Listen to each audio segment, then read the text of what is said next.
तो है, पहले भी उन्होंने हमारे आंदोलन देखे थे और कल का आंदोलन भी देख लेना चाहिए कि इनकी लाडली बहनें कल के लाडली बहन कार्यक्रम के अंदर क्या कार्यक्रम करने वाली है। आश्वासन दिए क्या सीएम से मुलाकात का कुछ आश्वासन? हमने मुख्यमंत्री साहब हमसे मिले, आदर्श के ठेकेदारों से मिले, हमने उनको निवेदन दिया, हमने उनसे रिक्वेस्ट करी है कि आप यहाँ पर जो फुकट की लाडली बहनों को पैसा देने के लिए आ रहे हैं वो आप साइड में रखिए, आपका राजनीतिक कार्यक्रम है, लेकिन ये लोगों के कष्ट की, मेहनत की कमाई है, ये पैसा देने के लिए आपको इनके लिए थोड़ा सा टाइम निकालना पड़ेगा। और अगर कल के दिन मुख्यमंत्री साहब इनसे नहीं मिलते हैं तो लाडली कार्यक्रम कितना अच्छा होने वाला है कल आप लोग भी देखेंगे। फिर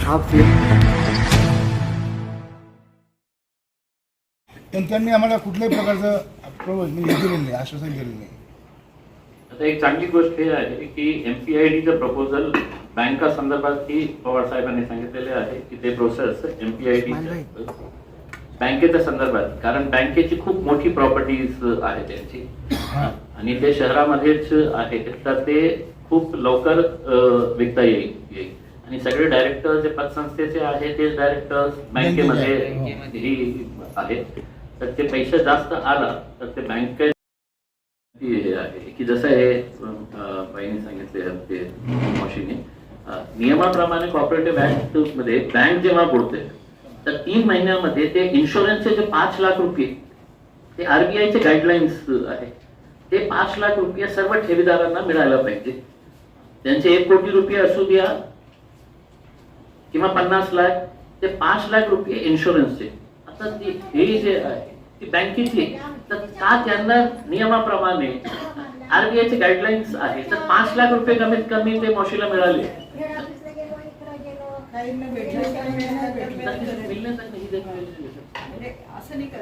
त्यांच्याकडे सर पैसे आहेत बरं का, पण त्यांची द्यायची इच्छा नाही आहे। आम्ही प्रशासकाला विनंती केली की बुवा आम्हाला पैसे आमचे वापस द्या, पण त्यांनी म्हणाले आम्हाला बँक जेव्हा सांगेल तेव्हा आम्ही देऊ म्हणा। बँकच बंद पडली तर आम्ही काय करणार हेच प्रश्न राहतो। 1000 लोक आहेत, आता आले आम्ही 10 ते 15 लोक आले होते। तर बँकेमध्ये जवळजवळ 90 कोटी रुपये होते, त्यांनी काय केलं आम्हाला 5-5 लाख रुपये दिले आणि बाकीचे पैसे आहेत त्याचं काहीच नाही। आम्ही त्यांना विनंती केली की बाबा तुम्ही जो व्याज आहे म्हणे आम्हाला काही मिळाले सुद्धा नाही, तर आम्ही त्यांना बरेच वेळ विनंती केली। मागाशी मी सांगितल्याप्रमाणे मी आपण संयुक्त इतर विभागाची डिपार्टमेंटची बैठक लवकर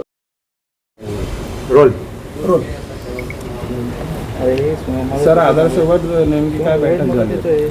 आदर्श सहकारी पतसंस्थेच्या संदर्भात आणि बँकेच्या संदर्भात जे काही आपल्याला छत्रपती संभाजीनगर पोलीस EOW मध्ये आर्थिक गुन्हे शाखा याच्यामध्ये गुन्हे दाखल झालेले होते, त्याच्यामध्ये ठेवीदार आणि त्याचबरोबर ती माजी खासदार श्री इम्तियाज जलीलजी यांचं एक शिष्टमंडळ आमच्याकडे कार्यालयामध्ये भेटण्याकरता आलेलं होतं।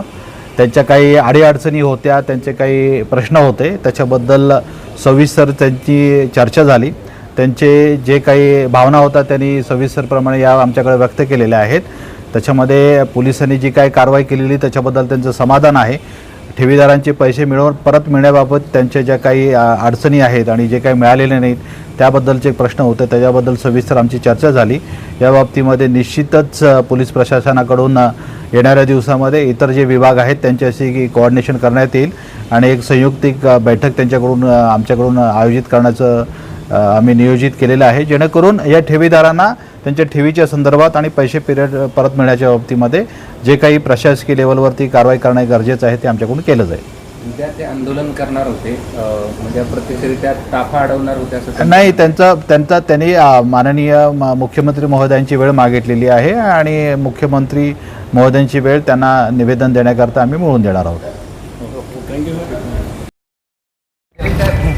हमारे साथ है इसलिए हम लड़ रहे हैं। हम अकेले कैसे करेंगे, क्या करेंगे?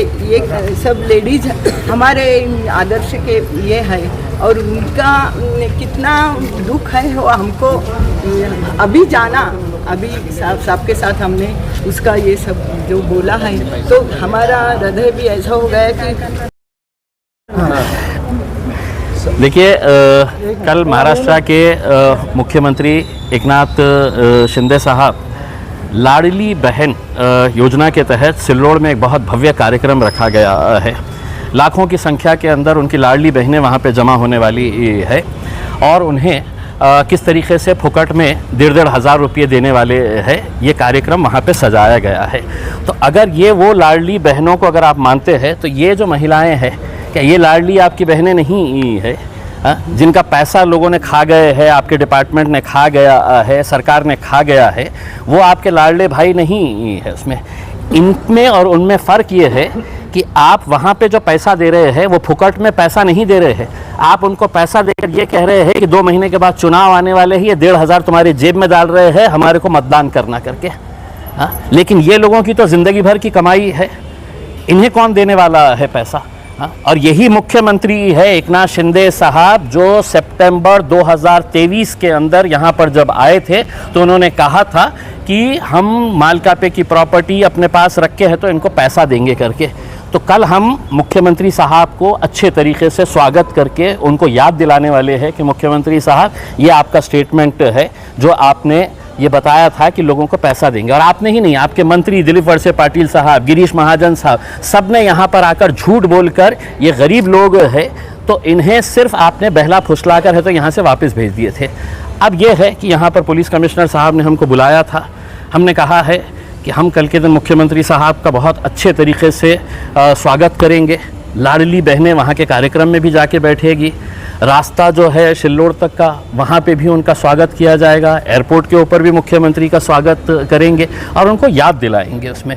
और अगर ये नहीं चाहते हैं तो हम ये चाह रहे हैं कि मुख्यमंत्री साहब ने एक डेलीगेशन आदर्श के जो ठेवीदार है उनको बुलाइएगा, उनसे बात करिएगा और उनको एक ठोस आश्वासन दीजिएगा उसमें कि हम ये तारीख को इनका पैसा देने वाले हैं। और मुख्यमंत्री साहब को हम अपने जेब से देने के लिए नहीं कह रहे हैं, हम उनको ये कह रहे हैं कि 90 करोड़ रुपए की प्रॉपर्टी है आदर्श की, वो 90 करोड़ रुपए की प्रॉपर्टी आप कोऑपरेटिव डिपार्टमेंट वाले अपने पास रख लें और 50 कोटी रुपये निकाल के दे दें तो इनका पूरा मामला है तो अच्छे से ज़्यादा लोग इसमें से बाहर निकल जाते हैं करके। लेकिन इनकी देने की मानसिकता नहीं है और ये कहा जा रहा है कि साहब एक हम आदर्श को अकेले देख नहीं सकते हैं क्योंकि पूरे महाराष्ट्र के अंदर हज़ारों ऐसी पद संस्थाएँ डूब गई है और लाखों लोग का पैसा उसके अंदर अटका पड़ा हुआ है। वो दूसरे शहरों के अंदर जहाँ पर भी हुआ होगा उसके अंदर, लेकिन मेरे शहर मेरे ज़िले के अंदर इनको पैसा दिलाने की जिम्मेदारी मैंने उठाया है। और ये लड़ाई जो है, पहले भी उन्होंने हमारे आंदोलन देखे थे और कल का आंदोलन भी देख लेना चाहिए कि इनकी लाडली बहनें कल के लाडली बहन कार्यक्रम के अंदर क्या कार्यक्रम करने वाली है।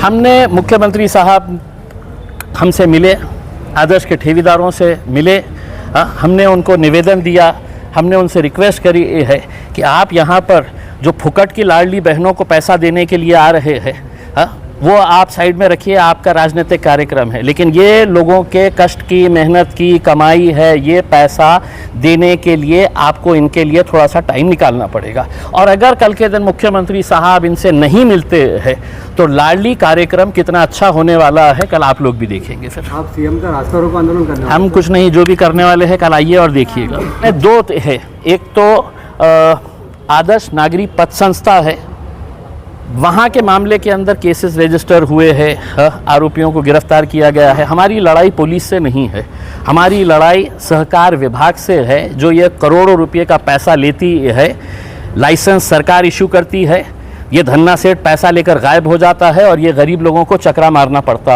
है उसमें। दूसरा है आदर्श बैंक, आदर्श महिला नागरिक सहकारी बैंक है। इसके ताल्लुक से मैंने 8 दिन पहले एक पत्र लिखा कि इसमें MPID क्यों नहीं लागू किया गया। 1.5-2 साल से है तो ये लोग लड़ रहे हैं। MPID लगाने के लिए आपको एक माजी खासदार ने पत्र लिखना, तो उसके बाद है तो आप है तो MPID लगाएंगे करके।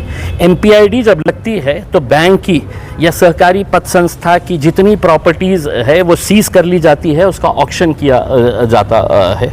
तो अब आपको ये आश्वासन दिया जाएगा कि साहब हमने प्रॉपर्टी सीज कर लिया है लेकिन कोई ख़रीदार ही नहीं आ रहा है करके। तो अगर नहीं आ रहा है तो तुम्हारे पास सिर्फ लाडली बहन योजना के ऊपर, हाँ, जो सिर्फ कुछ नहीं है, लीगल तरीके का एक भ्रष्टाचार है कि 1,500 हर महिला के जेब में डाला जाएगा, क्योंकि मध्य प्रदेश के अंदर भाजपा की सरकार ऐसे ही चुन के आई कि लाडली बहन बोल के, तो उसके ऊपर 46,000 करोड़ रुपये, 46,000 करोड़ रुपया हर साल खर्च होने वाला है उसमें।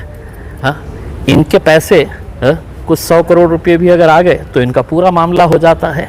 हाँ, लेकिन आपको ऐसा लगता है कि वहाँ से आपको मतदान मिलने वाला है। ये लोग तो गरीब है, ये जिए मरे, अभी तक 35-40 लोग मर चुके हैं उसमें। हाँ, ये जो हमारी बहन है, हाँ, इसकी बच्ची शादी के लिए आ गई है। हाँ, कहाँ से करेगी शादी? जिंदगी भर है तो क्या करते थे आप? मैं केयर टेकर का काम करती केयर टेकर का काम करके जिंदगी भर पैसा जमा करी कि मेरे को बच्ची की शादी करने का है करके। हाँ, शिंदे काकू के पति है तो कुछ महीने पहले जा चुके हैं इस दुनिया से। हाँ, ऐसे कितने हम ऐसे केसेस बताए उसमें। हाँ, तो क्या आप सिर्फ अपनी राजनीति करने के लिए आएंगे यहाँ पर और ये लोगों को ऐसे ही मरने के लिए छोड़? और अगर मरना ही है, हाँ, तो फिर कल आपको है तो पूरा अच्छे तरीके से आपका स्वागत जंगी तरीके से किया जाएगा।